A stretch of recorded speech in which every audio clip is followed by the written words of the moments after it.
नमस्कार दोस्तों मैं नवीन कुमार अपने चैनल लैंग्वेज ऑफ प्लैनेट्स में आपका स्वागत करता हूं।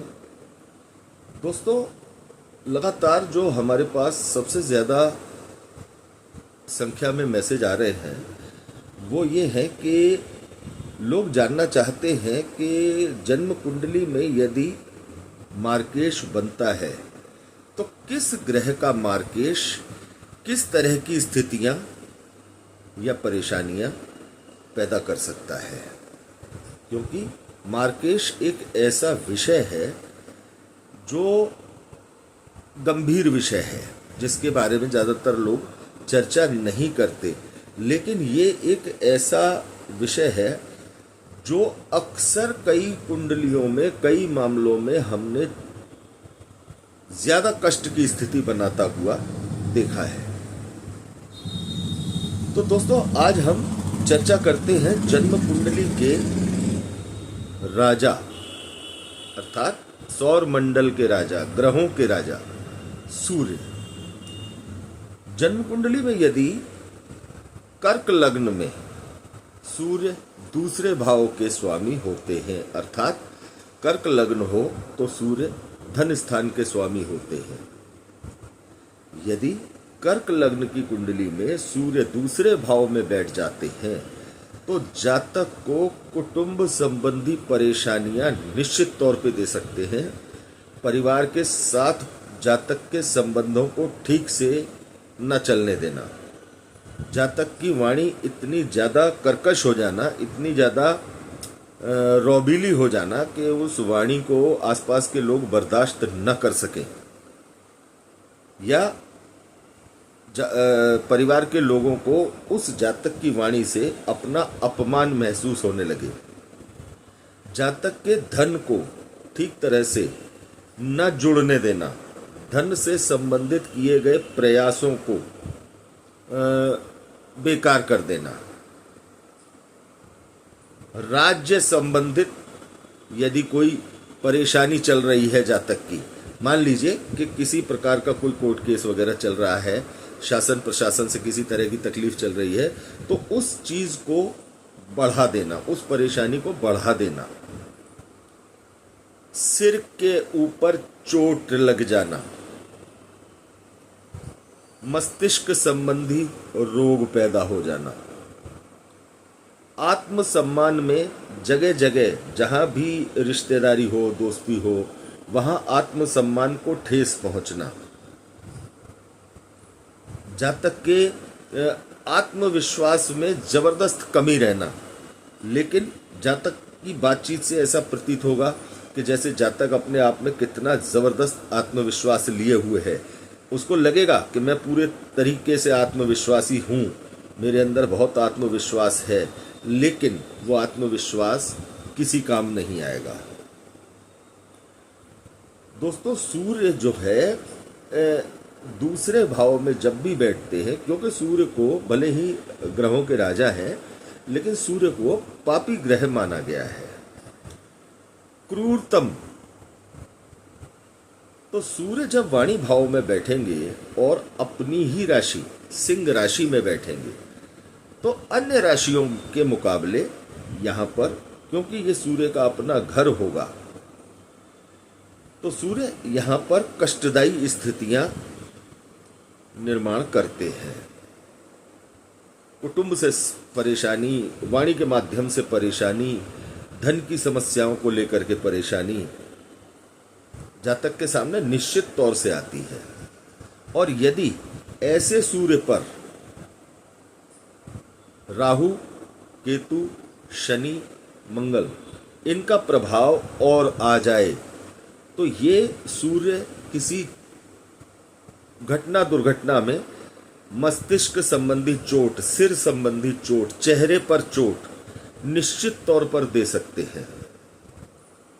यदि कर्क लग्न वाले जातकों की कुंडली में किसी भी स्थिति में सूर्य दूसरे घर में बैठे हुए हैं तो ऐसे जातकों को हमेशा गाड़ी चलाते समय हेलमेट का इस्तेमाल अवश्य करना चाहिए और अपनी सभी प्रकार की चोट चपेट से सावधान रहने की कोशिश की जानी चाहिए।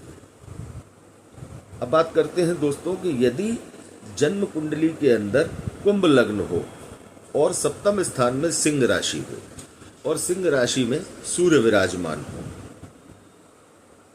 तो ऐसी स्थिति में जातक की पत्नी कर्कश स्वभाव की निश्चित तौर से होगी।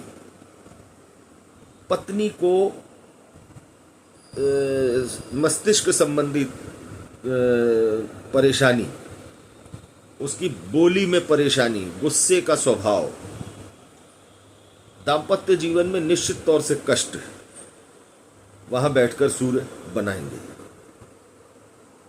क्योंकि अपने घर में एक तो वो वैसे ही राजा हैं और अपने घर में तो वो फिर कहने ही क्या है।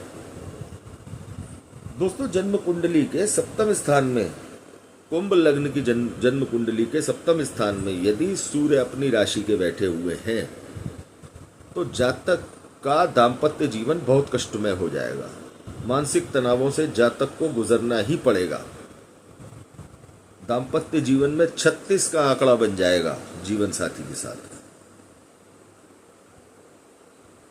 ऐसी कई बार कुछ मामलों में ऐसा भी देखने को मिलता है कि जातक अपने जीवन साथी के साथ कहीं घूमने जा रहा है या किसी काम से जा रहा है, तो उस दौरान कोई दुर्घटना घटी और दोनों को चोटें आई। ऐसा अक्सर सूर्य की महादशा, अंतर्दशा, प्रत्यंतर दशा, सूक्ष्म दशा के दौरान होता है। अब यदि जन्म कुंडली के सप्तम स्थान में सूर्य बैठा हुआ है और उसके ऊपर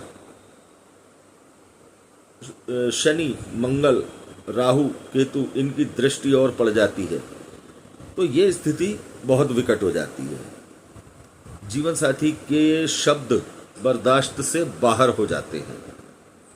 जातक के कारोबार में बेहिसाब रुकावटें आने लगती हैं। जातक के पार्टनर्स के साथ उसके संबंध बिल्कुल खराब हो जाते हैं। पार्टनरशिप विच्छेद हो जाती है। मामला दाम्पत्य जीवन भी तलाक की नौबत तक पहुंच जाता है। तो इस प्रकार से मानसिक कष्ट, शारीरिक कष्ट सूर्य यहां पर देते हैं। तो दोस्तों, जन्म कुंडली में हर ग्रह के अच्छे और खराब परिणाम अवश्य होते हैं। विद्वानों ने, ज्योतिष के रचनाकारों ने, शास्त्रों ने कुंडली के दूसरे भाव को और कुंडली के 7वें भाव को मारक भाव की संज्ञा दी है। इसके पीछे कुछ तो कारण होगा। तो दोस्तों, यदि जन्म कुंडली में कर्क लग्न वालों की कुंडली में या कुंभ लग्न वालों की कुंडली में कर्क लग्न में दूसरे भाव में सूर्य की उपस्थिति हो, कुंभ लग्न वालों के सप्तम भाव में यदि सूर्य की उपस्थिति हो, तो ऐसे जातकों को सूर्य संबंधित उपाय अवश्य करने चाहिए।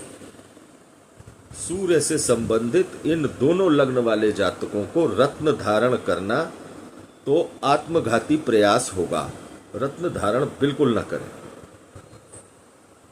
ऐसी स्थिति में सूर्य संबंधित दान करें, पिता की सेवा करें, पिता का आशीर्वाद लें, पिता तुल्य व्यक्तियों की सेवा करें, आदर सम्मान करें, गेहूं का, गुड़ का दान करें। सुबह स्नान के बाद सूर्य का मंत्र जाप करें। सूर्य को जल बिल्कुल न चढ़ाएं, सूर्य का मंत्र जाप करें। लाल वस्तुओं का दान करें। दोस्तों, उम्मीद है आपको हमारी आज की ये जानकारी अच्छी लगी होगी। अपने अगले एपिसोड में हम आपसे एक नए विषय को लेकर के चर्चा करेंगे। यदि आपको हमारा ये वीडियो अच्छा लगा हो तो आप हमारे वीडियो को ज़्यादा से ज़्यादा लाइक करें, शेयर करें और चैनल को सब्सक्राइब करें। धन्यवाद दोस्तों।